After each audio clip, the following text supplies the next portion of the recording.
I want to welcome you all to this workshop. We're very pleased that Rafi Dajani can be here with us for this time. I should say my name is Daryl Byer. I'm Director of Midnight Central Committee's Washington office. And I'm really looking forward to what Rafi has to say to us. Rafi Dajani is the Executive Director of the American Task Force on Palestine, which is located here in Washington. He's been here for the last 12 years. He has been active at promoting Israeli-Palestinian peace and coexistence since 1995, and has particularly emphasized how Middle East peace is in the U.S. national security interests. Previous to being with the American Task Force, he was Executive Director of the American Committee on Jerusalem, also here in Washington. He is widely published and has been interviewed by various U.S. and Arab media, including the New York Times, Washington Post, Christian Science Monitor, Chicago Tribune, CNN, MSNBC, BBC, and Al Jazeera. So you may have seen his face or read some of his writing. He was born and lived for the first 19 years of his life in the Middle East, and then received a BA degree in political science from the American University of Beirut, and he did an MA in International Relations at the University of Central Florida. He is going to make some remarks and then open for your questions. And I ask you to please welcome Mr. Dajani.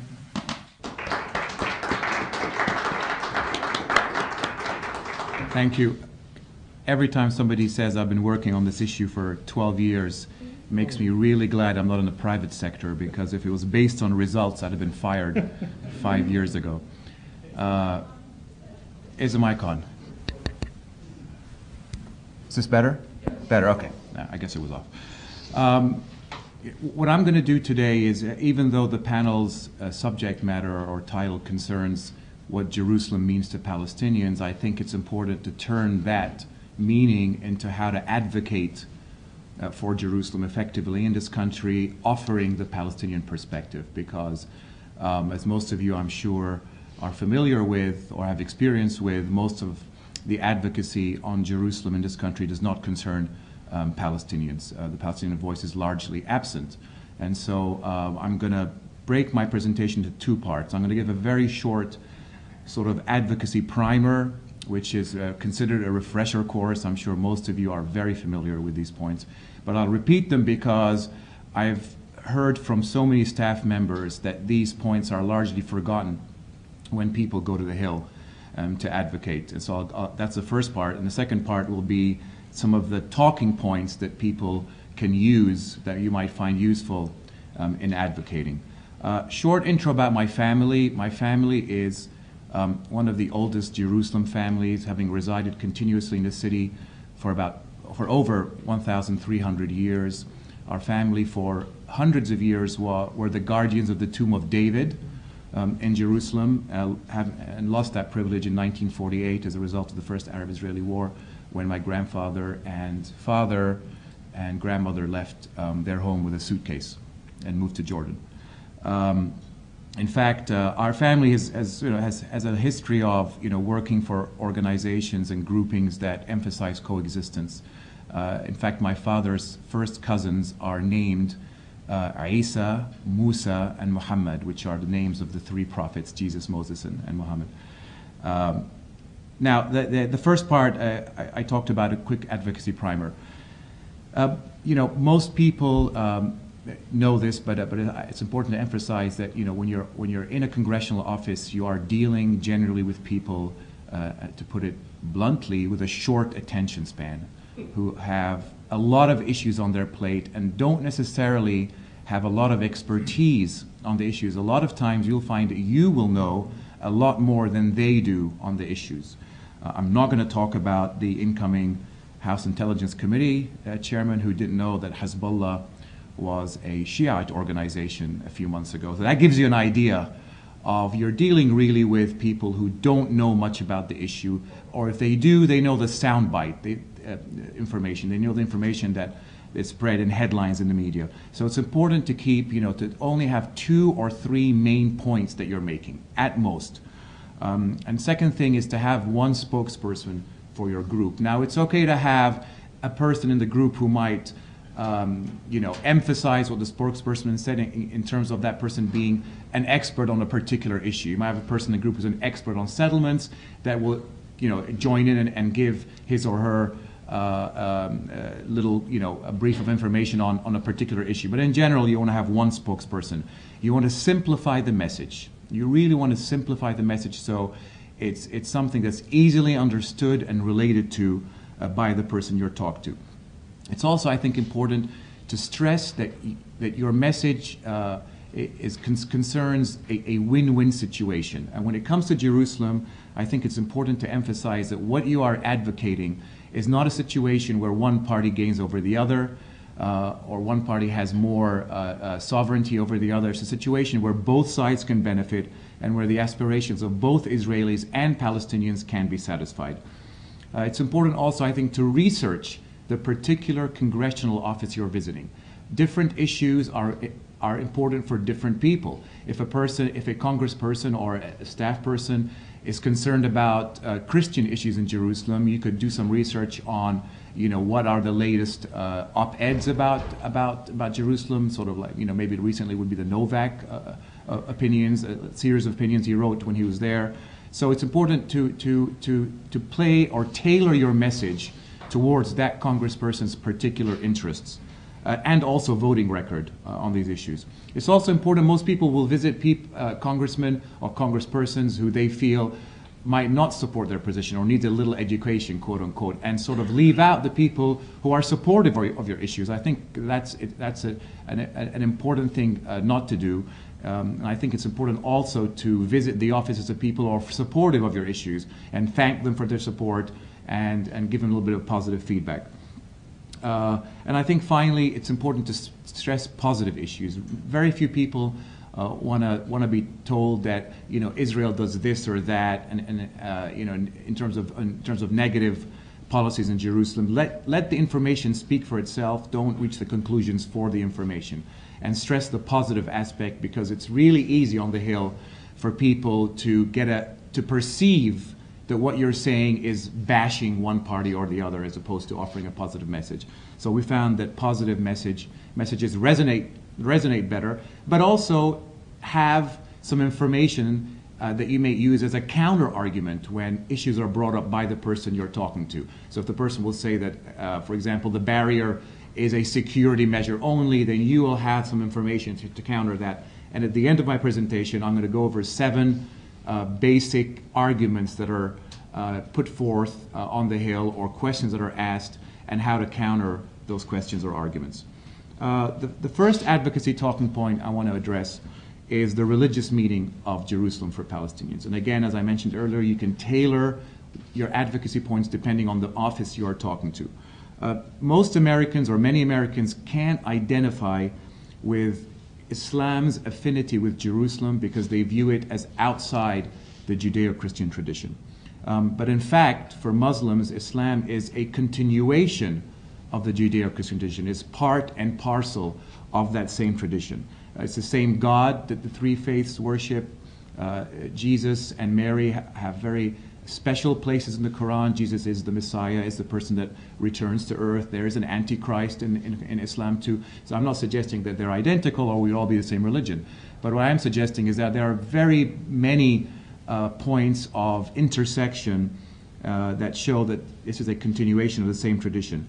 There are 18 different Hebrew prophets and patriarchs that are mentioned reverentially in the Quran, chief among them being Abraham, who is the person in Quran who built the Kaaba, which is the black structure in Saudi Arabia, which Muslims circle during the pilgrimage or Hajj season.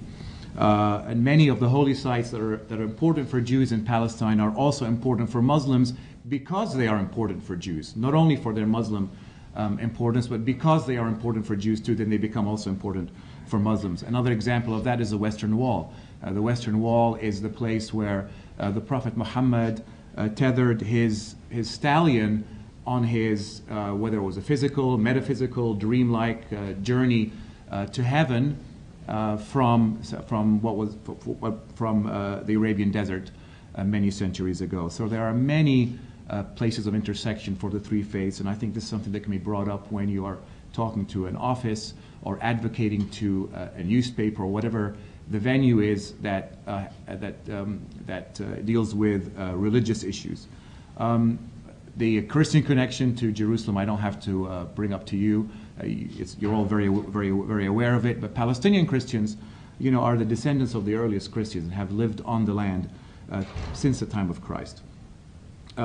So Jerusalem is religiously a very critical piece of real estate, and has the potential in the future, if the conflict evolves from one over national rights, and if the conflict evolves from one over land to one over religion, it has the potential to be the rallying cry for extremists worldwide in a religious war. And I think if we ever reach that stage, I think it may be beyond our help. So to summarize the religious advocacy point, you could say that for Palestinians, Christians, and Muslims, they're part of the same scriptural tradition as Jews, and therefore consider Jerusalem as sacred to them too.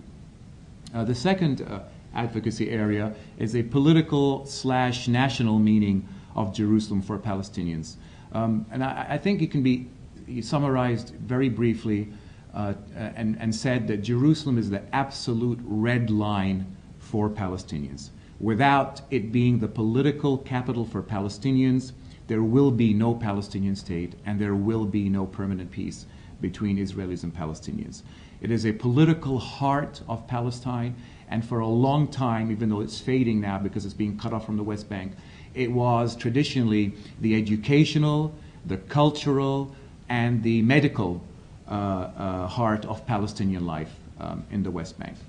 So the political advocacy point, I think, could be summarized as just as for the state of Israel would not be able to exist if there was a return of every single Palestinian refugee who left in 1948 and their descendants to what is now Israel. Without a Palestinian state capital in East Jerusalem, there can be no Palestinian state. And the reason I bring up the refugee issue is because that's an issue that is used by or is perceived by Israelis and by pro-Israel supporters on the Hill as being a red line for Israel. And the reason I bring it up is to draw a parallel between what is a red line for Israelis and what is a red line for Palestinians. I think it will resonate well given the advocacy venue. The third area for advocacy is the issue of Jerusalem and Palestinian human rights. The Israeli human rights organization, Beit Tselem, I think, is the premier organization that has documented issues of human rights as concerns Palestinians in Israel, in the West Bank, and in Jerusalem as well as in Israel, but those are for Palestinians with Israeli citizenship.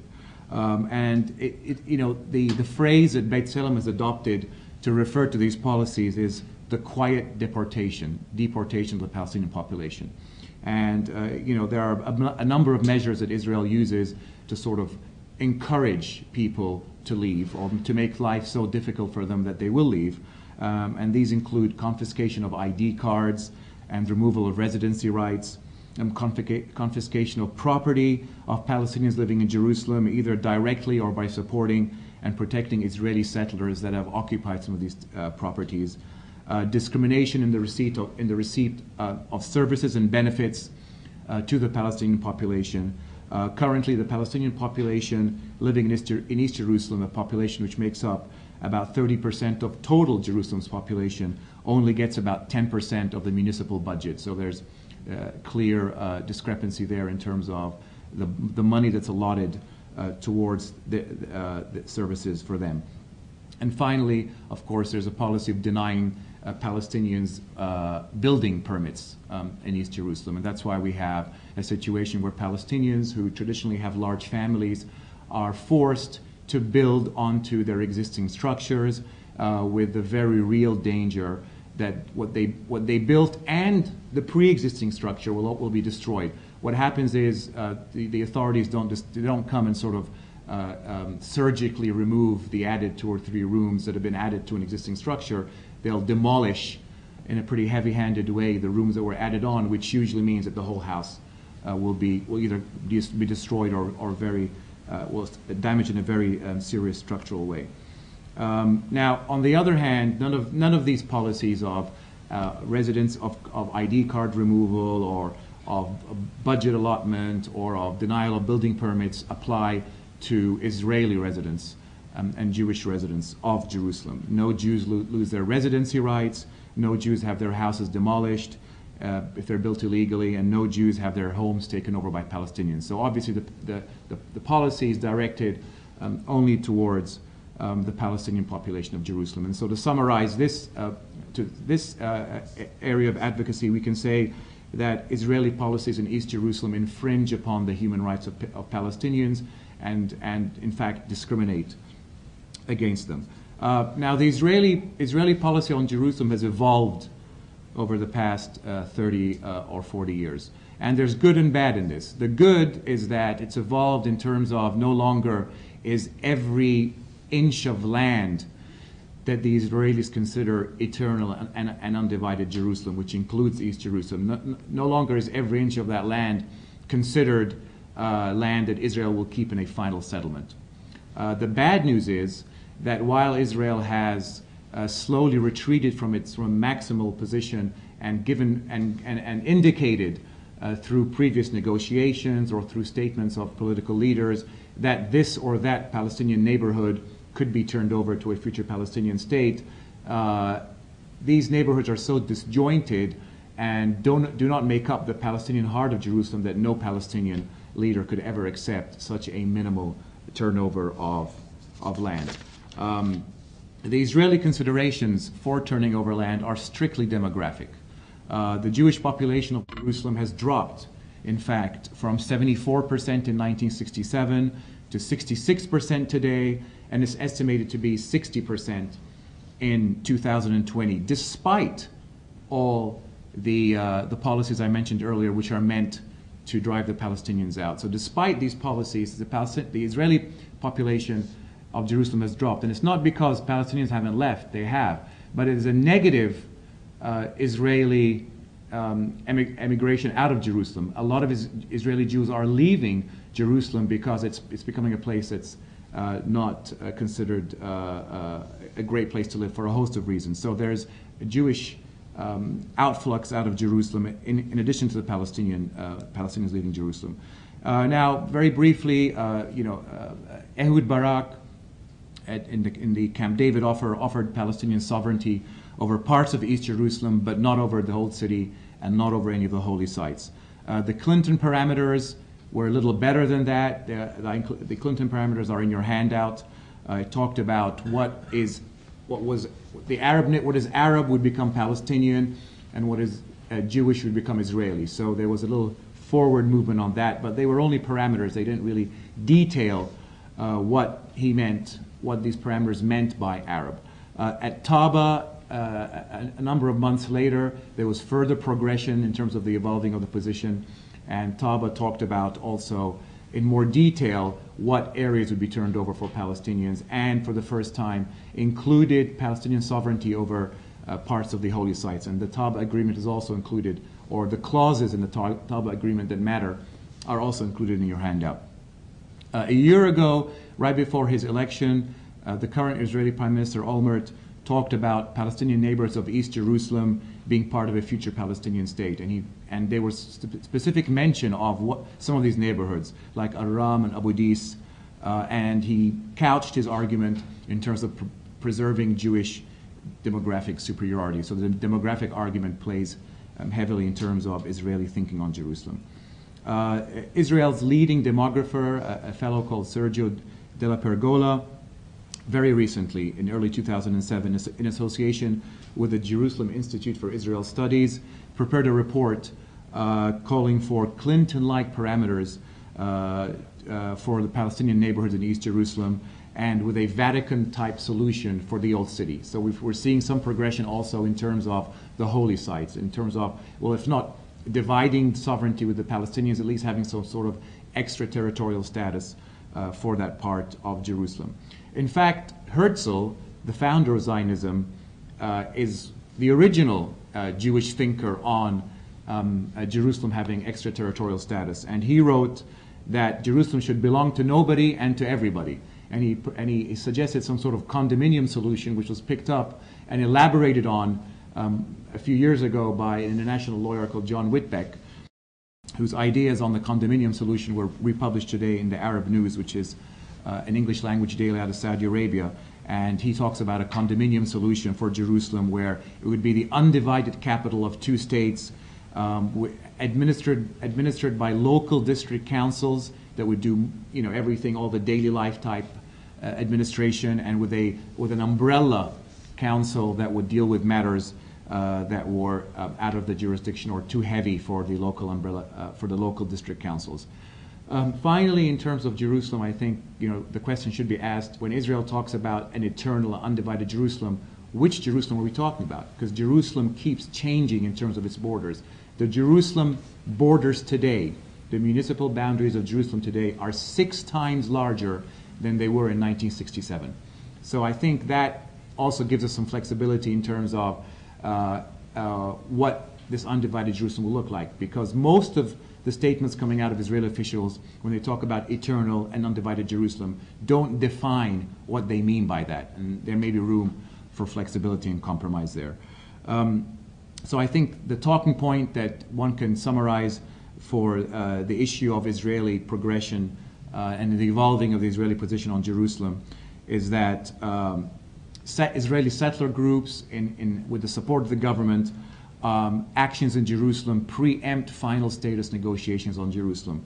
And according to the Washington Post, which had a very detailed article on this in February of 2002, they're meant to secure the old city and the adjacent valley for Jerusalem in any final peace agreement. So I think there's an understanding by the Israeli authorities that there's going to be some compromise on Jerusalem in the future, and along the Clinton parameters, or what's Arab becomes Palestinian and what's Jewish becomes Israeli. So I think what the goal now is to make what's Jewish larger, and to make so when the parameters are applied, there'll be more that's Jewish that'll become Israeli. And I think, in a nutshell, that's the policy.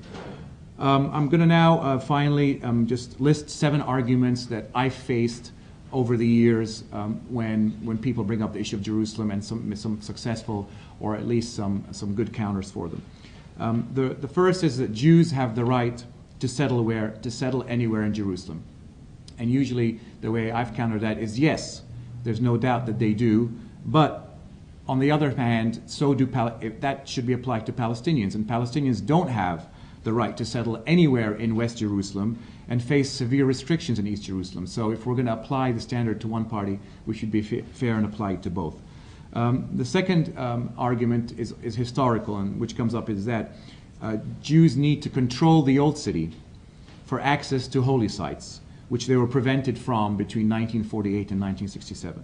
And the counter to that is that the 33,000 Palestinians that were expelled or fled from West Jerusalem in 1948 were also prevented between 1948 and 1967 from returning to their homes during that period, as were all people outside, there are no Arabs and Muslims outside East Jerusalem itself who are allowed to visit the holy sites. So yes, that was an unfortunate period where people of all faiths, because of a situation of conflict and war, were not able to visit the holy sites in East Jerusalem. The third argument is that Jerusalem, under Palestinian sovereignty, would return to a Berlin-type situation with a wall separating East and West Jerusalem. And I think the counter to that is Palestinians, the leadership has repeatedly said over the years in negotiations, have accepted the fact that East and West Jerusalem would have a soft border type situation with open access by the populations of both sides to the other. There's a Palestinian pollster by the name of Khalil Shikaki, who's probably the leading pollster among the Palestinians, and a recent poll by him found that 85% of Palestinians want a two-state solution to include open borders, including those in East Jerusalem. So today, ironically, we have a situation where there's a politically united but physically split Jerusalem, because most Israelis will not cross over into East Jerusalem, and the future is one where there will be a politically split but physically open situation in Jerusalem. The fourth argument is that Palestinians do have access to their holy sites in East Jerusalem. And if you watch TV, sometimes on Fridays they'll show, thousands of Palestinians, tens of thousands of Palestinians sometimes, praying at their holy sites in Jerusalem. That's another sort of half-truth. Yes, but.